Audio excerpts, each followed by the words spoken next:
Before I answer that question, Mr. Martin, the answer is let yes me or no. respond. Do you understand the statement that I just stated? I comprehend it. Mr. Martin was here, and now he is not here. I was separated 30. People versus Eric Martin. Good morning, Your Honor. MIDC counsel on behalf of Eric Martin, Josh Hadley, P number 80080. All righty. Today was the date and time set for a settlement conference. Mr. Martin had appeared and he signed out and is no longer here. He left the court, the Zoom court. There was also a motion and demand to replace his current attorney, Joshua Hadley. You would be the second or third attorney, I think, I've appointed to Mr. Martin.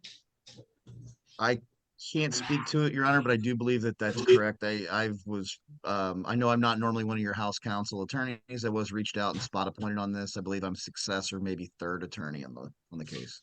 Right. Judge, he is back in the waiting room now. Oh, wait, he's back in the waiting room now. Here he is. And Your Honor, I was not served a copy of the motion to replace me, so I will not stand obviously in opposition if that's been filed with the court. Well, it's been filed by Mr. Martin, so it was handwritten. Mr. Martin, turn your video on, please.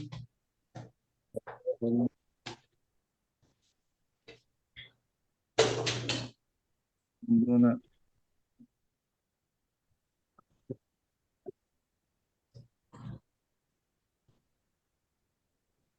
All right. This is people of the City of Taylor versus Eric Martin. Today's the date and time set for a settlement conference in this matter. Mr. Martin, you had filed a handwritten motion to replace your attorney, Mr. Hadley.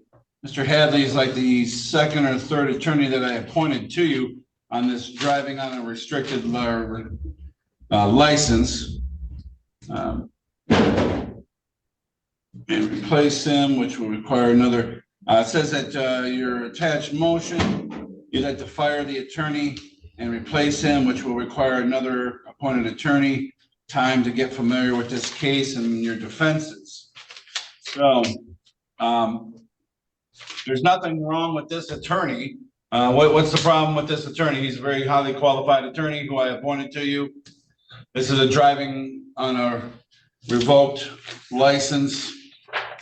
I'm not sure what the issue is here with this attorney. Pointed out in the motion and demand to get rid of him was replace him was because hey, Mr. Martin, hang on. I can't hear anything you're saying because the tubes behind here. All right, go ahead. Yeah, just as I pointed out in the motion was because he told me that I can't say nothing during a trial. If he talks, I can't talk. Basically, I have to violate my own right to freedom of speech. Yeah. And what was the other reason? Let me refresh over it again.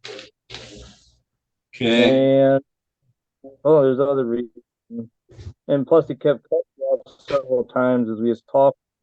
Not like it was a one-time thing, like normally happen. People don't intentionally, might cut off. So it happened several times to go to show he was doing it intentionally. Right,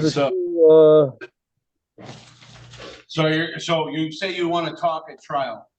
You have two different options as far as talking at trial. One is you have the right to testify on your own behalf if you want to. And no one's going to stop you from testifying on your own behalf. Now, if you're planning on doing that, your attorney can ask you questions, and you can also be subject to cross-examination, just letting you know. And you'll be under oath. So any sort of perjury or anything like that, you could be subject to obviously the penalties of perjury if there was any sort of untruths that were stated by you on the record, on the witness stand. Now, the other way you would be able to speak on your own behalf is if you're representing yourself. So I think what Mr. Hadley is talking about is Like if someone's asked a question and he wants to say objection because there's a legal reason to say objection. I don't need both of you to say objection. Just one person can say objection. I think that's what it's going to be confusing if you're going to try to talk over top of your own attorney when it comes to that sort of stuff. If you want to represent yourself, you're more than welcome to represent yourself. And you can talk, you can be the attorney, you can say objection and that kind of stuff. But in that situation, I would still have Mr. Hadley there as a standby so that you can ask, legal questions.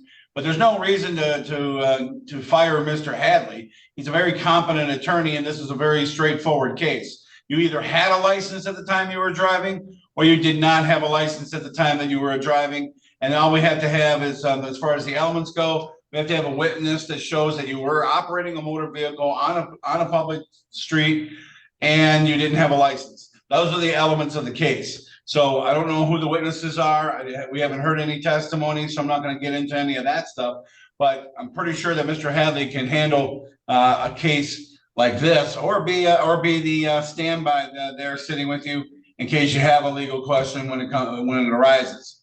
So that's for that reason, I'm going to deny your motion because you have very competent counsel. You requested counsel, and I don't see any legitimate reason to fire this attorney and hire a new one, especially when you stated right in your motion that our attached motion and demand to fire the attorney and replace him, which will require another appointed attorney time to get familiar. I'm not kicking this case down the road again and adjourning it out again, just so that we can stall for more time. So there's literally nothing in the elements that Mr. Hadley isn't aware of. So I'm going to deny your motion. Now, if you want to represent yourself, I'll have Mr. Hadley be there as your standby attorney so that you have an attorney that you can ask questions to right in the courtroom. Or Mr. Hadley will be the one who's going to represent you. And if you want to testify, that's entirely up to you. Your Honor, if I may briefly, Sure. as Mr. Martin's waived attorney-client as to the contents of our communication, I've never told Mr. Martin that he was not allowed to testify on his own behalf. For the record's sake, Mr. Martin has proposed that we would have dual opening arguments and dual closing arguments if there was a difference in trial strategy. I've explained to him that the court's not going to entertain tag teaming this proceeding. You know what? Listen. If you want to say a closing and he wants to say a closing, sure, go ahead. I got no problem. I got no problem. The court is not. The court is very, very, very, very astute in the law. And you know what? If you want to talk, you want to do an opening argument, you want to do a closing argument for yourself as well. Listen, I'm just going to remind Mr. Martin that you have a right to remain silent and not have any of that silence used against you. But if you want to get up and speak, I'm going to caution you right now of what you're not going to do. One, you're not going to testify until you've actually testified. You're not going to talk about things that are not in evidence. So if you're going to be like, hey, I did this or they did this in the opening statement. Now, if you're going to want to say that it's going to, like everybody else does in their opening statements, here in this trial, the evidence will reflect, or the evidence will prove X, Y, and Z, talking hypothetically. Sure, but if you plan on not testifying, then you better not testify during your opening or closing statements, because you're not subject to cross-examination at that point, and that would be unfair for the other side. If you are going to testify about your own opinions, about your own statements of fact that you think happened, you're going to do that on the stand if you want to do that, or you're not going to say it at all. You understand, Mr. Martin?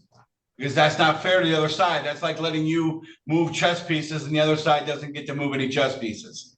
Because there's a whole rhythm, there's a whole flow to it, there's a whole fairness to the whole process. So if you're going to testify during your opening or during your closing statements, then you're going to testify on the stand. But if you're not going to testify on the stand, which is your choice, you have the right to remain silent on that, then you're not going to bring up things that aren't in evidence, because your testimony isn't in evidence. So you're not going to sneak it in or slide it in during your opening or closing statements. Do you understand that? Before I answer that question, Mr. Martin, the answer is let yes me, or no. respond. Do you understand the statement that I just stated? I comprehend it. Okay, you But now let me comprehend it. say Very something good. now. So next topic is, everybody's ready to go. That is, set for the trial. And, we'll see everybody here for trial. I have some objections and I have something else to say. Now, I never said that Today was- Joshua never said he couldn't testify.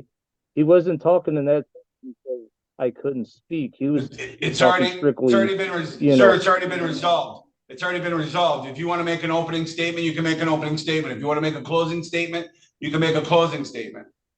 So yeah, I got no problem with both of you making Right. the opening and closing statements. And with regard to testimony, if you want to testify, you can testify. If you want to remain silent, you have that constitutional right to do that too. So court's not stopping you from doing any of that. Okay, so the motion to remove Mr. Hadley has been decided, so there's no more need nor discussion for that. I've already made my ruling on that. So that was the point of today, was your motion was up for today. We've made a ruling on that motion, and we'll see everybody at trial. Have a good rest of your day, sir. I have a motion to make. Hold on, Briefly, I have a I've been motion to trial based on other motions that I filed to dismiss the case and they have not been ruled on yet. So you say your motion to dismiss? I have several motions to dismiss already filed in this case that are strictly, Right, and I already ruled on your motion. I already ruled on your motion to dismiss. And if you're just gonna refile the same thing, then it's still dismissed. You can't just keep filing the same motion to dismiss. one of those same motions. Now I'll go over the motions I'm talking about specifically here. One based Okay. on the 11th that I August. So 19th. we'll hear any other motions on the day of trial, sir. So be prepared, because we'll hear those in person here, and before the trial starts, if the trial starts.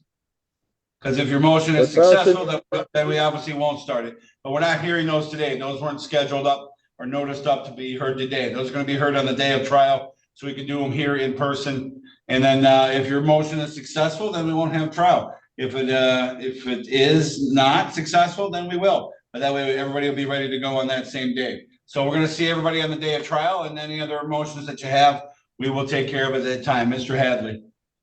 Your Honor, one, I would like to get a working phone number for Mr. Martin. I've been unable to reach him for several weeks. Mr. Martin, do you have, I'm going to put you into a breakout room, because I don't want to broadcast your information online. And then second, Okay, Your but hold Honor, on.